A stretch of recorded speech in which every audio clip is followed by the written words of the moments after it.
Assalamualaikum warahmatullahi wabarakatuh. Teman-teman Universitas Aisyah, teman-teman mahasiswa, selamat datang pada video pembelajaran Bahasa Indonesia yang saya ampu dari semester ganjil dan semester genap.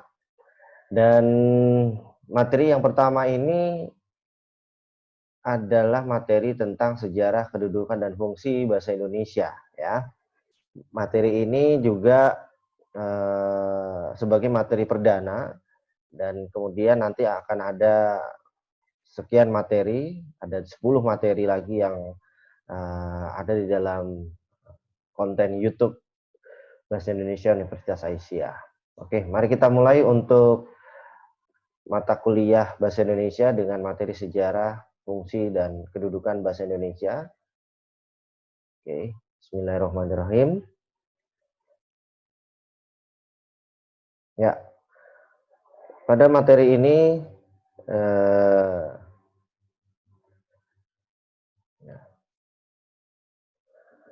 saya akan menjelaskan sebuah prolog. Yang pertama, apa itu bahasa, ya? Apa itu bahasa? Jadi bahasa itu kalau teman-teman menjawab pasti adalah komunikasi. Jadi dalam komunikasi kita penting yang namanya punya atau memiliki bahasa begitu. Jadi kalau tanpa berbahasa kita tidak akan bisa mengenal satu dengan yang lain begitu ya. Kemudian bahasa apa saja yang Anda kuasai? Nah, pertanyaan kedua ini bukan persoalan pertanyaan, oh saya menguasai bahasa Indonesia, oh saya menguasai bahasa Jawa atau bahasa daerah saya, tapi bukan itu. Menguasai adalah menguasai bahasa asing ya, misalnya bahasa Inggris, bahasa Jerman, Mandarin, dan lain sebagainya. Nah, itu.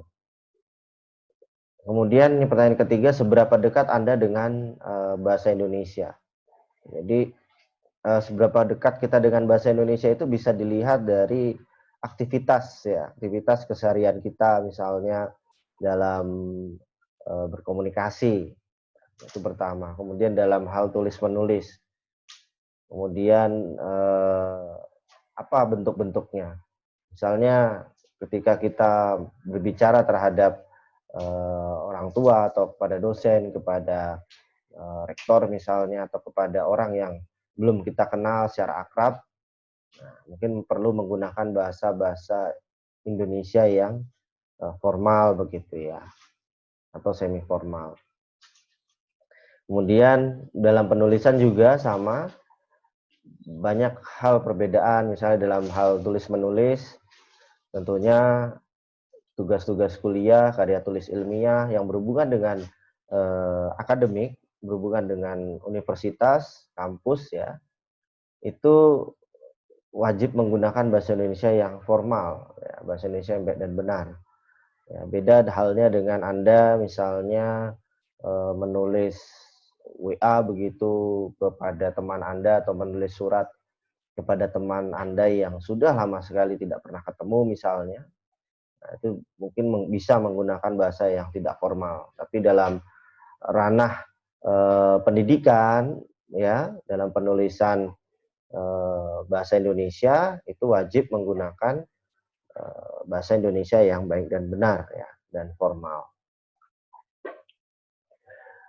Sejarah bahasa Indonesia secara singkat yang kita kenal saat ini adalah bahasa Indonesia itu berasal dari bahasa daerah sebetulnya, yaitu bahasa Melayu. Melayu di sini itu bukan Melayu Riau ya, tetapi Melayu yang ada di rumpun ya, rumpun Austronesia pada saat itu, termasuk Singapura dan Malaysia. Kenapa bahasa Melayu? Pertanyaannya kenapa bukan bahasa Jawa atau bahasa daerah lainnya di Indonesia? Jadi karena kalau bahasa Jawa itu banyak tingkatannya ya. Kalau bahasa Jawa itu kan ada bahasa kasarnya ya, terus ada bahasa yang menengah, kemudian ada bahasa yang sangat santun ya. Jadi sopan begitu, sehingga penggunaan bahasa Jawa dalam penggunaan komunikasi sehari-hari itu akan jelas menyulitkan ya, menyulitkan orang yang bukan berasal dari Jawa misalnya. Misalnya Anda orang Bugis terus harus berbahasa Jawa, ya kan? Akan bingung begitu. Nah, adalah bahasa Indonesia dihimpun oleh para sejarawan bahasa yang dipilihlah bahasa Melayu. Karena apa? Ada dua faktor yang menentukan diangkatnya bahasa Melayu sebagai bahasa Indonesia, yaitu faktor intralinguistik dan ekstralinguistik.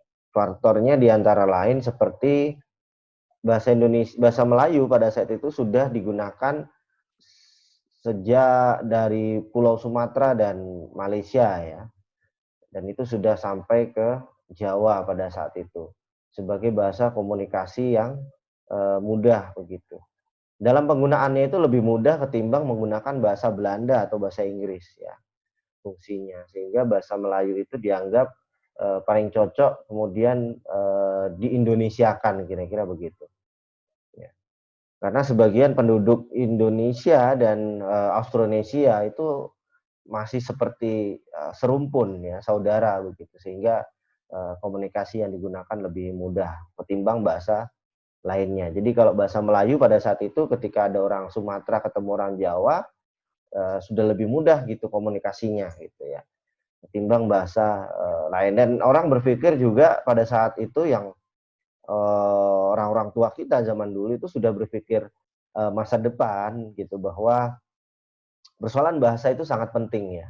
Apalagi Indonesia ini sangat luas sehingga tidak mungkin bahasa daerah itu egoisme suku atau egoisme bahasa masing-masing itu sangat tidak bisa begitu untuk dilakukan gitu ya. Sehingga perlu ada bahasa penyatu gitu, pemersatu ya. Sehingga adalah namanya bahasa Indonesia. Kemudian jadi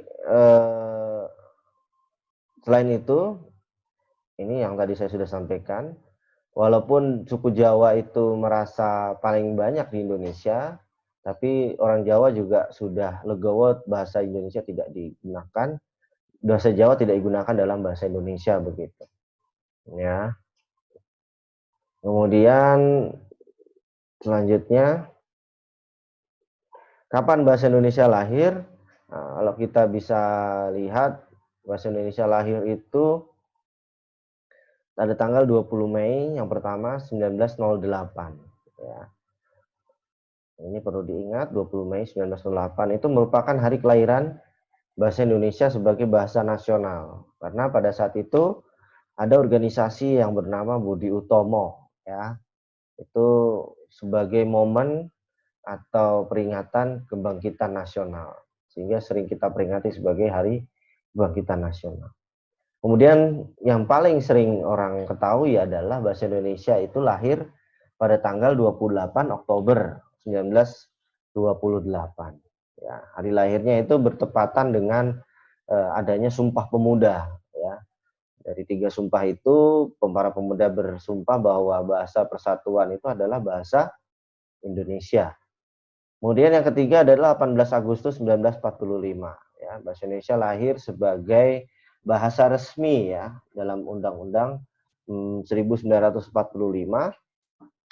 bahasa bab 15 pasal 36 bahasa negara adalah bahasa Indonesia ya. Itu yang perlu diingat bahwa 18 Agustus 1945 ya sehari pasca kemerdekaan kemudian bahasa Indonesia diresmikan sebagai bahasa negara karena pada saat itu sudah diproklamasikan sebuah negara Indonesia sudah merdeka, maka perlu ada namanya aturan dalam Undang-Undang 1945 itu. Oke. Kedudukan bahasa Indonesia dalam Undang-Undang 1945 bab 15 pasal 36 tadi bahasa negara adalah bahasa Indonesia. Kedudukannya itu bahasa Indonesia sebagai bahasa nasional. Ya. Dan yang kedua bahasa Indonesia itu sebagai bahasa negara. Jadi sama ya. Nah, kalau di Malaysia dan Singapura itu sudah berbeda, bahasa negaranya bisa bahasa Inggris gitu ya. Bahasa nasionalnya bahasa Melayu. Nah, mereka tidak punya bahasa sendiri, bahasa Singapura, bahasa Malaysia itu tidak ada. Nah, jadi ya bahasa mereka ya tidak ada bahasa yang paten seperti Indonesia itu. Makanya ketika Anda misalnya ke Malaysia ketemu orang Melayu, memang sedikit susah ya mensetarakan bahasa atau diselaraskan bahasa kita dengan mereka begitu. Kemudian bahasa nasional bersumber pada Hari Kebangkitan Nasional dan bahasa negara bersumber pada Undang-Undang Dasar 1945. Nah, kemudian selanjutnya pada Undang-Undang Nomor 24 ya, tahun 2009 itu isinya tentang bendera, bahasa dan lambang negara serta lagu kebangsaan. Yang pertama, dalam pasal 25 ayat 3 di sini bahasa Indonesia itu difungsikan sebagai bahasa resmi kenegaraan. Ya. Bahasa pengantar pendidikan, komunikasi tingkat nasional, pengembangan kebudayaan nasional, transaksi, dokumentasi niaga serta sarana pengembangan dan pemanfaatan ilmu, teknologi, seni, bahasa dan media massa. Fungsi penggunaan bahasa Indonesia itu banyak sekali. Yang pertama, bahasa Indonesia itu wajib ya digunakan dalam peraturan perundang-undangan.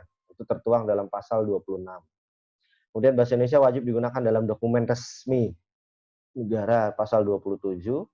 Bahasa Indonesia wajib digunakan dalam pidato resmi presiden, wakil presiden dan pejabat negara yang lain yang disampaikan dalam maupun di luar negeri. Pasal 28.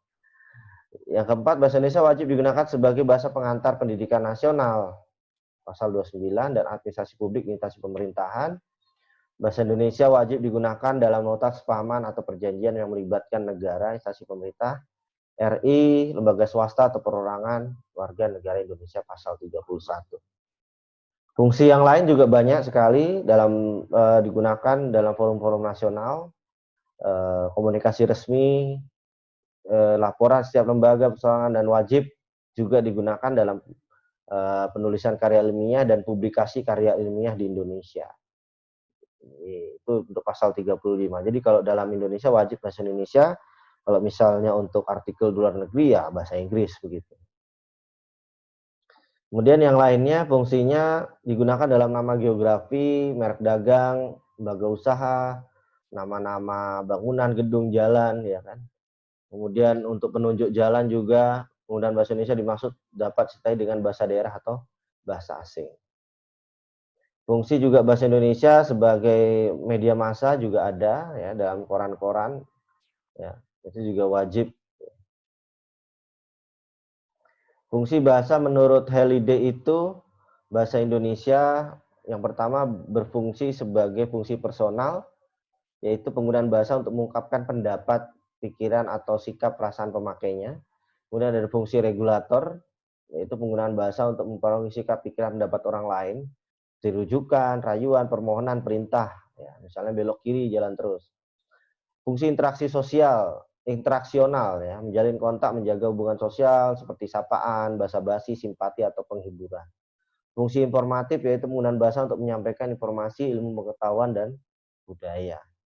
Fungsi imajinatif yaitu penggunaan bahasa untuk memenuhi dan menyalurkan rasa estetis, keindahan seperti nyanyian dan karya sastra.